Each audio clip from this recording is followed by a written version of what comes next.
Hello everyone, welcome to only GS master class. तो दोस्तों, current affair का ये सेशन बहुत ही संक्षेप में रहता है, बिल्कुल टू दी पॉइंट, और प्रयास यही रहता है कि बहुत ही कम समय में आपको सारे प्रश्न अवेलेबल करवा दिए जाएं, वो उस प्रश्न जो कि एग्ज़ाम के लिए बहुत ही इंपॉर्टेंट होते हैं।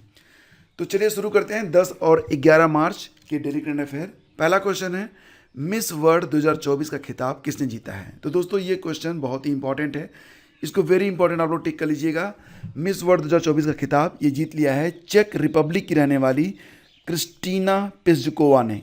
तो देखो, एग्ज़ाम में अक्सर ये प्रश्न आता है कि अमुक खिलाड़ी, अमुक विनर ये किस देश से हैं। तो क्रिस्टीना जो हैं ये कहाँ से हैं दोस्तों, तो ये चेक रिपब्लिक की हैं, चेक गणराज्य की हैं। तो ये ज़रूर आपको याद रखना है। रनर अप रही हैं यहाँ पर, जो पहली रनर अप रही हैं दोस्तों, ये लेबनान की रहने वाली यास्मीना ज़ैटून है। आपको याद होगा कि मिस वर्ल्ड 2024 का 2024 में 71वां संस्करण आयोजित किया गया। इसके पहले जो 70वां संस्करण था ये कब हुआ था, 2021 में हुआ था, जब मिस वर्ल्ड चुनी गई थी कौन, कैरोलिना बिलावस्का।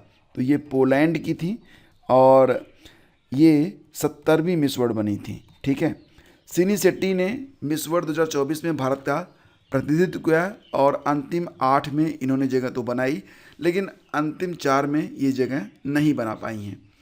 आयोजन स्थल रहा भारत के मुंबई में जियो वर्ल्ड कन्वेंशन सेंटर में इसका आयोजन किया गया 9 मार्च को।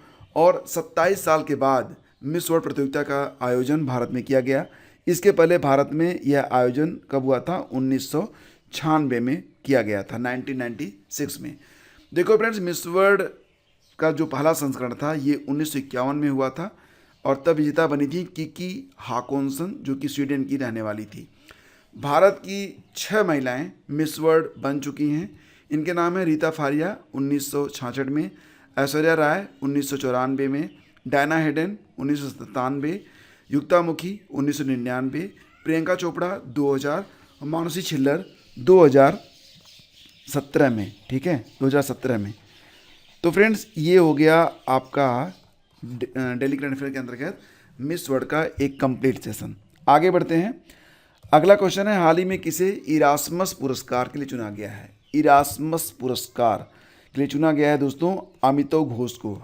याद होगा आपको कि इनको हाल ही में एक साहित्य का बड़ा पुरस्कार भी दिया गया था। क्या नाम था उसका, तो देखो फ्रेंड्स, अमितव घोष को 2018 में ज्ञानपीठ पुरस्कार से भी सम्मानित किया जा चुका है। तो अब इनको इरास्मस पुरस्कार के लिए चुना गया है।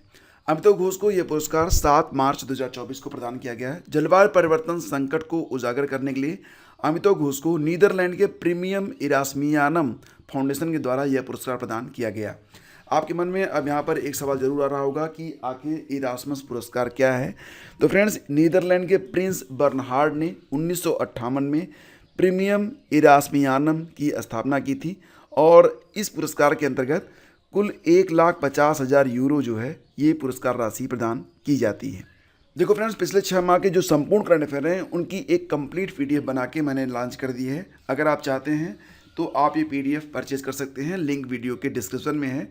ये पीडीएफ बहुत ही सरल भाषा में है, प्रिंट लेना बहुत ही आसान है और साथ ही साथ इसे मोबाइल फ़ोन या फिर टैबलेट या फिर अपनी स्क्रीन पर भी आप इसे आसानी से पढ़ सकते हैं। इसमें जो कवरेज है वो सितंबर 2023 से फरवरी 2024 तक का आपको मिल जाएगा। इसके बाहर कोई भी प्रश्न आने की उम्मीद नहीं है। आप चाहे किसी भी प्रतियोगी परीक्षा की तैयारी कर रहे हों, बिल्कुल टू दी पॉइंट है। जो हमारे पुराने प्रतियोगी हैं, जो जान रहे हैं इस पीडीएफ के बारे में, वे लोग ज़रूर आपको इसके बारे में अवगत करा पाएंगे। अगर वो चाहें तो कमेंट करके बता सकते हैं बाकी लोगों को कि इस पीडीएफ की विशेषता क्या होती है।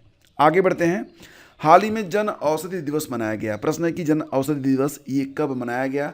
तो फ्रेंड्स, ये मनाया गया अभी हाल ही में 7 मार्च को। ऑप्शन बी यहाँ पर बिल्कुल क्लियर है, करेक्ट है। तो बात यहाँ पर हो रही है महत्वपूर्ण दिवस के बारे में। तो 1 मार्च को मनाया गया था शून्य भेदभाव दिवस, साथ ही साथ विश्व समुद्री घास दिवस। 3 मार्च को मनाया गया विश्व वन्यजीव दिवस और विश्व श्रवण दिवस। यहाँ पर जो विश्व वन्यजीव दिवस है ये बहुत ही इंपॉर्टेंट है, कई बार पूछा गया। 4 मार्च को मनाया जाता है विश्व मोटापा दिवस और राष्ट्रीय सुरक्षा दिवस। 5 मार्च को निरस्त्रीकरण दिवस और अप्रसार जागरूकता दिवस। 8 मार्च को मनाया गया अंतर्राष्ट्रीय महिला दिवस। हाल ही में किस राज्य ने ग्रीन हाइड्रोजन पॉलिसी को मंजूरी प्रदान कर दी है। तो दोस्तों, जैसा कि आप लोग जानते हैं कि ग्रीन हाइड्रोजन पॉलिसी को मंजूरी प्रदान करने वाला पहला राज्य बना था हिमाचल प्रदेश, और अब हाल ही में उत्तर प्रदेश ने भी इस परियोजना को मंजूरी प्रदान कर दी है। तो ग्रीन हाइड्रोजन पॉलिसी को मंजूरी प्रदान की गई है उत्तर प्रदेश में, और इसके लिए नोडल एजेंसी बनेगा यूपी नेडा। तो इसका जो मुख्यालय है कहाँ पर है, तो नोएडा में है। ग्रीन हाइड्रोजन पॉलिसी को मंजूरी देने वाला जो पहला राज्य था, मैंने बताया, ये हिमाचल प्रदेश है। हाल ही में प्रो कबड्डी लीग सीजन 10 का पहला खिताब किसने जीता है? बहुत ही इंपॉर्टेंट है फ्रेंड्स। देखो, ये इसका 10वां सीजन है। आईपीएल के 16 सीजन हो चुके हैं और प्रो कबड्डी लीग का 10 सीजन समाप्त हो चुका है। तो इसको जीता है पुनेरी पल्टन ने, और किसको हराया था? हरियाणा स्टीलर्स को हराया है। तो यहाँ पर सही जवाब बन रहा है आपका ऑप्शन बी, पुनेरी पल्टन। इसमें सर्वश्रेष्ठ रेडर बने हैं दबंग दिल्ली केसी के आसू मलिक, टॉप डिफेंडर पुनेरी पल्टन के मोहम्मद रेजा सादलुई, और सबसे मूल्यवान खिलाड़ी चुने गए पुनेरी पल्टन के ही असलम इनामदार। आगे बढ़ते हैं। हाल ही में साउथ ईस्टर्न कोलफील्ड लिमिटेड की कौन सी खदान एशिया की सबसे बड़ी कोयला खदान बन गई है? तो फ्रेंड्स, इस खदान का नाम है ग्योरा खदान। ऑप्शन बी इसका बिल्कुल करेक्ट है। ग्योरा खदान में क्या होता है कि देखो, जब भी कोई खदान होती है कोयले की, तो वहाँ से कितना कोयला निकलेगा इसके लिए मंजूरी लेनी पड़ती है। तो ग्योरा खदान को यहाँ पर जो मंजूरी मिल गई है वो 70 मिलियन टन की मिल गई है। तो SECL की ग्योरा खदान छत्तीसगढ़ में है। इसकी जो उत्पादन क्षमता अभी तक थी वो 52.5 मिलियन टन थी। अब इसे बढ़ाकर 70 मिलियन टन प्रतिवर्ष करने के लिए पर्यावरणीय मंजूरी मिल चुकी है। तो ग्योरा खदान याद रखिएगा, ये भारत के साथ साथ एशिया की भी सबसे बड़ी कोयला खदान बन चुकी है। हाल ही में भारत की 5वीं पीढ़ी के फाइटर जेट AMCA विकास परियोजना को CCS की मंजूरी मिली है। AMCA का निर्माण कौन करेगा? देखो फ्रेंड्स, DRDO के बारे में आप जानते होंगे। DRDO ने यहाँ पर AMCA का निर्माण करने की जिम्मेदारी उठाई है। अब आपके मन में आ रहा होगा कि आखिर AMCA क्या है? तो AMCA मतलब एडवांस मीडियम कॉम्बैट एयरक्राफ्ट, ठीक है। तो ये 5वीं पीढ़ी का होगा। और CCS का मतलब क्या होता है? Cabinet committee on security. तो कैबिनेट कमेटी ऑन सिक्योरिटी के द्वारा AMCA के निर्माण के लिए DRDO को मंजूरी प्रदान कर दी गई है। किस राज्य को ITB बर्लिन में वर्ष के सर्वश्रेष्ठ गंतव्य का पुरस्कार दिया गया है? मतलब कि कौन सा ऐसा स्थान है जहां पर सर्वाधिक लोग जाना चाहते हैं? तो ITB बर्लिन में यह आयोजन किया गया, और सर्वश्रेष्ठ गंतव्य का जो पुरस्कार है दोस्तों, ये दिया गया है गोवा को। विकल्प सी यहाँ पर आपका करेक्ट है।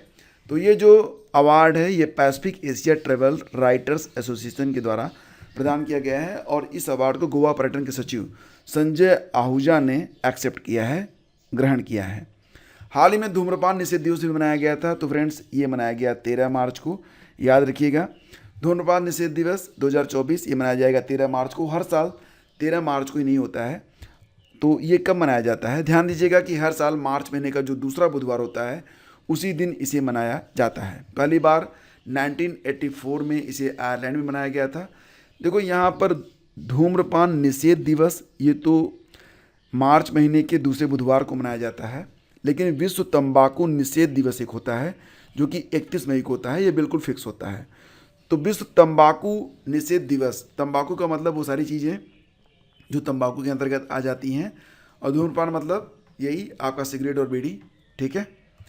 तो हाल ही में प्रधानमंत्री मोदी के द्वारा किस राज्य में सेला टनल का उद्घाटन किया गया है? सेला टनल बहुत ही शानदार टनल है, और इसका उद्घाटन किया गया दोस्तों कहाँ पर? तो अरुणाचल प्रदेश में। सही जवाब इसका ऑप्शन बी है। ये दुनिया की सबसे लंबी 2 लेन वाली टनल है। 13,000 फुट की ऊंचाई पर बनी यह टनल अरुणाचल प्रदेश के कामेंग ज़िले में बनी है।